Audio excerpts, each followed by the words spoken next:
Alright guys, my wife is absolutely obsessed with vlogging. It's her new guilty pleasure on YouTube, and she's been wanting to start this, and so we thought, what better way to start than before we get started on this log cabin. We're living in this old log cabin home out here in the mountains of Idaho. It's a pretty old cabin. It was built probably about 50 years ago, and it hasn't really been stained or taken care of. And so we're renting it while we're waiting on our home to be built out here. We're literally right next to our property. We're living in this cabin that's maybe 50 feet from our property line, so it's kind of fun. We get to watch everything happen on our property as they start working on it, and it allows us to be out here and really understand what we're getting into with the country life. Uh, I grew up in the mountains of Idaho, so I'm a little bit more used to it. But Rachel, she's from the Seattle area, so this is a little bit newer to her, but we're both loving it out here. Anyway, guys, so what we're doing, we're going to be really restoring this cabin, the restoration project on the outside. It's going to include power washing this place and sandblasting it and bleaching it and staining it, and it's going to be a long, extensive process. You see the wall behind me. I actually already power washed that yesterday. Believe it or not, that's a hell of a lot cleaner than it was when I started. I'm going to let Rachel talk about the different products that we're going to use, but to get started on this project, we just went to the local Ace and bought ourselves a Craftsman pressure washer. I don't know if I can show that to you guys here. It was actually fairly cheap. I think we paid about $250 for it. It's 2200 psi, which is more than plenty for what we're doing out here. You don't want to use that much pressure on this wood. You'll really tear into it and destroy it. So we're using kind of the lower pressure setting on this, and doing our best not to tear up this old wood, because like I said, it hasn't been treated in at least 30 years. They kind of just let it go, and this is one of the things that we agreed to do for the landlord while we were living here. We're doing a lot of work around here trying to get this place cleaned up for him and restore the land around the property and kind of make this place really livable. Water here is not so great. We're hoping to get that fixed soon. Should be tying into our water, and then this place will have nice water. We just dug our well this last fall, and it was quite deep.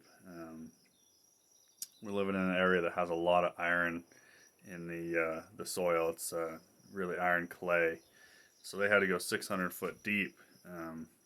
Really, what that ended up doing is end up having to get below that shale layer, but it was kind of expensive because of that clay. They had to put a lot of steel casing down there, and so you really kind of want to know what kind of soil you have in your area before you start buying property, and know what it's going to cost, and look at the well reports in your area. We're quite a bit deeper than a lot of the wells in the area, but that was kind of intentional, just to get out of that iron layer.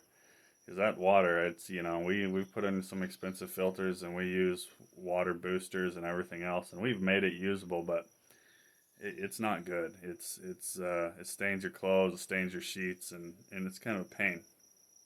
Anyway, I'm kind of getting off topic. So yeah, we're going to get started on this, and I think we're going to try to document the whole process.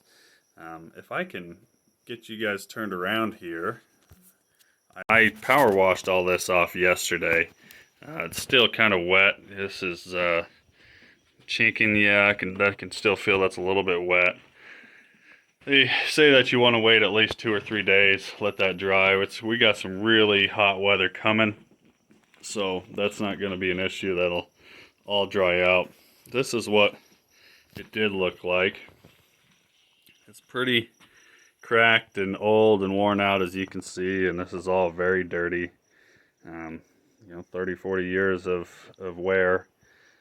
So this is all going to get power washed and then sanded down, and you can see the difference here, what I power washed and what I didn't.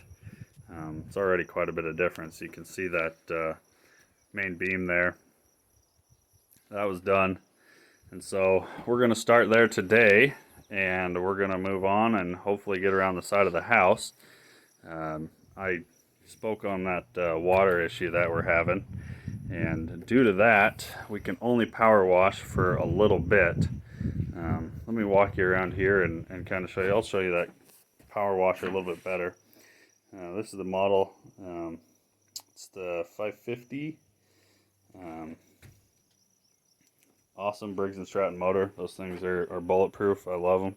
So that's kind of one of the reasons I decided to go with that. It is just one of the better small engines that you can get for power washers and any other kind of small engine components that you buy. I really like to find those Briggs & Stratton motors. Anyway, guys, I'll kind of walk you around here, show you what we got. So there's a little messy here. Like I said, we're cleaning up, trying to get this going, but I did power wash this a little bit here. Sorry, I'll turn this sideways again for you.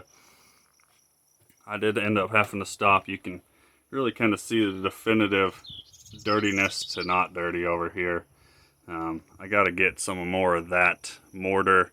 As you can see right here, this is all that mortar is just kind of washed off, and that's, you know, it's due to the fact that this was not traditional chinking. This was made with a cement mortar mix, and you know, that's what they had 40 years ago. So that's what they used, and so you kind of run into this problem, and so I need to power wash this off quite a bit more extensively. Yeah, I was trying to be soft on it, just due to the fact that this is old wood, and so I'm trying not to destroy it as I do this. You can kind of see I've already kind of ripped off some of that wood, and it just does not take much. But we're going to come around. We tested the lower piece here the other day with the power washer. As you can see, it's pretty rough. That wood is just so soft, so we're going to have to get a lot of different treatments for it and sand it down, and hopefully that seal will take and it'll help harden that up and help seal it, and just overall make it a healthier home to live in. You know, right now, anytime we get a windstorm, it's getting dust blown into the windows and in the house, and you got a pretty good layer of dust on everything. So it's kind of a pain. And so yeah, Rachel deals with a lot of allergies due to that, but you can see everything up there has not been power washed, and it's, you know, very old and worn and no sealant, and it just has no wind protection whatsoever. Even with this just little bit of wind out here, you can actually feel it inside. This is the back side of the house that has received the most weather.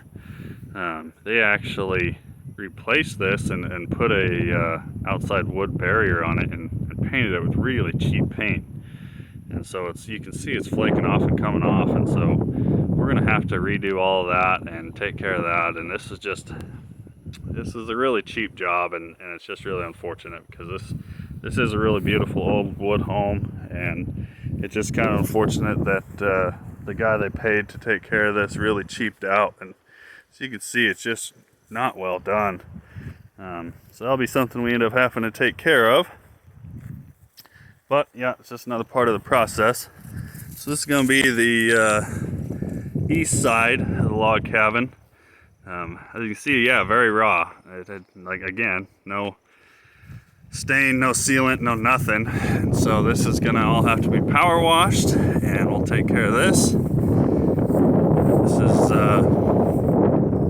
going to be a long project. We expect this to take probably a month and a half, just due to the fact that we can't really do anything all at once. Like I said, the power washer, we're only going to be able to run the water for about an hour a day. Otherwise, we really get down into the sand layer. It really runs out of water fast, and that's pretty frustrating. So it's going to be slow going, unless we can get that other well water hooked up to this. It's just going to take a while. So anyway, I'll show you kind of our view here. This is what we're looking out on. This will be our view when our home is built. We have a little bit better view. Where we chose to build our home is actually over here, about 800 yards. A really nice flat spot that a little bit higher. Get a little bit better view of those mountains. Anyway, guys, we're gonna try to document this whole process for you, and I'll let Rachel talk about the products that we're gonna use. She's really more in depth with that. She really loves getting into that and documenting all that, so I'll let her do that. Appreciate it, guys.